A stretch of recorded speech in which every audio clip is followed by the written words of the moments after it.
Halo para pendengar, berikut cerita tentang pertemuan Arif dan Ayu di kereta LRT dengan percakapan yang lebih mendalam. Kereta LRT sore itu penuh sesak oleh para penumpang yang pulang kerja. Suara deru mesin bercampur dengan suara pengumuman stasiun yang keluar dari speaker. Di dekat pintu masuk, seorang pria berusia sekitar 30-an, Arif, memegang tiang pegangan dengan erat. Setelan jasnya tampak rapi, namun wajahnya menunjukkan ketegangan. Sambil sesekali melirik ke arah ponselnya, Arif memeriksa waktu. 1 jam lagi, ia akan menghadapi wawancara kerja yang sangat penting baginya.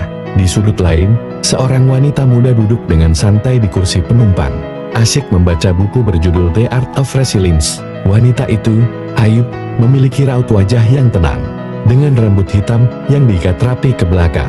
Ayu sesekali menggigit bibir bawahnya, tenggelam dalam dunia buku yang ia baca.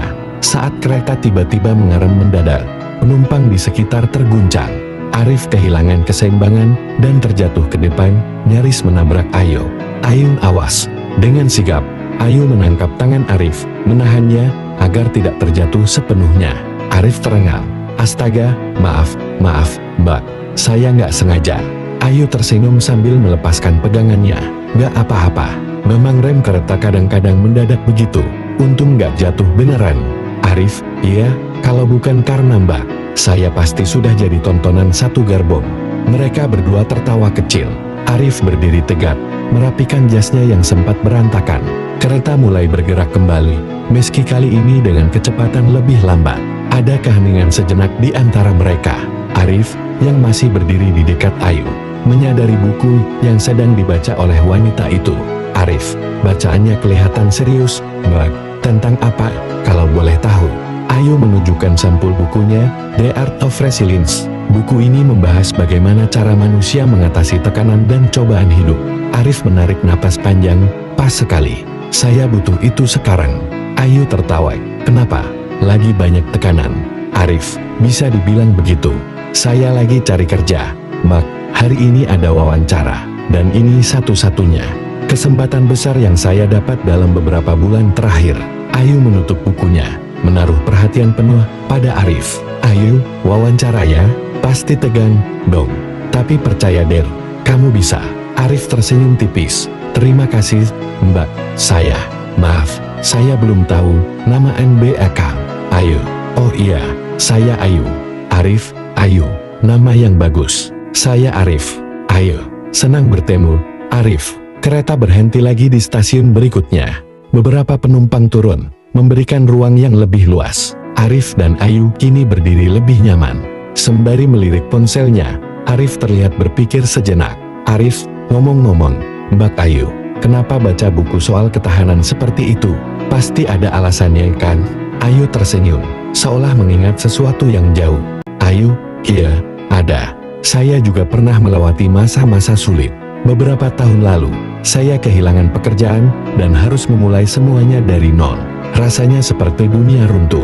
Tapi, dari situlah saya belajar bangkit dan menerima segala hal dengan lapang dada." Arif terpana, luar biasa. "Dan sekarang, Mbak Ayu bekerja di bidang apa?" "Ayu, saya bekerja di bidang pelatihan SDM. Banyak hal yang saya alami waktu itu membuat saya ingin membantu orang lain mengembangkan diri mereka." Arif mengangguk pelan. Ia merasa kagum, sekaligus menemukan sedikit ketenangan dari kisah Ayu. "Arif, cerita Mbak Ayu cukup memotivasi saya. Kadang saya merasa putus asa dengan situasi sekarang." "Ayu, itu wajar. Tapi ingat, segala sesuatu punya masanya. Kalau kamu berusaha dengan sepenuh hati, pasti ada jalan." Kereta kembali melaju lebih kencang. Di tengah kebisingan, Arif merasa sedikit lebih tenang. Percakapan sederhana itu membantunya melihat harapan baru di tengah ketidakpastian.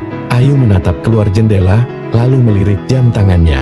"Ayu, stasiun berikutnya sudah hampir tiba." "Ya." "Arif, iya, ini stasiun saya." Sebelum turun, Arif memberanikan diri bertanya. "Arif, Mbak Ayu, boleh saya minta kontak atau kartu nama? Siapa tahu nanti ada kesempatan belajar dari pengalaman NBAK." Ayu mengeluarkan kartu nama dari tas kecilnya dan menyerahkannya pada Arif. "Ayu, tentu saja. Arif, semoga sukses di wawancara hari ini. Saya yakin kamu bisa." Arif mengambil kartu itu dengan senyum lebar. "Terima kasih." Mbak Ayu, saya nggak akan lupa kebaikan ini. Kereta berhenti, dan pintu terbuka. Arif melangkah keluar dengan langkah yang lebih mantap, meninggalkan pertemuan yang singkat namun bermakna. Ia melambaikan tangan, sementara Ayu membalasnya dengan anggukan dan senyum kecil. Pertemuan di dalam LRT itu mungkin hanya sejenak, tetapi bagi Arif, itu adalah percikan semangat baru. Seiring waktu berjalan, Arif terus mengingat kata-kata Ayu setiap kali ia merasa lelah. Mungkin, dalam perjalanan hidup, terkadang kita dipertemukan dengan orang-orang yang membantu kita melihat harapan di ujung jalan. Bagaimana menurut Anda cerita ini? Jangan lupa like, subscribe,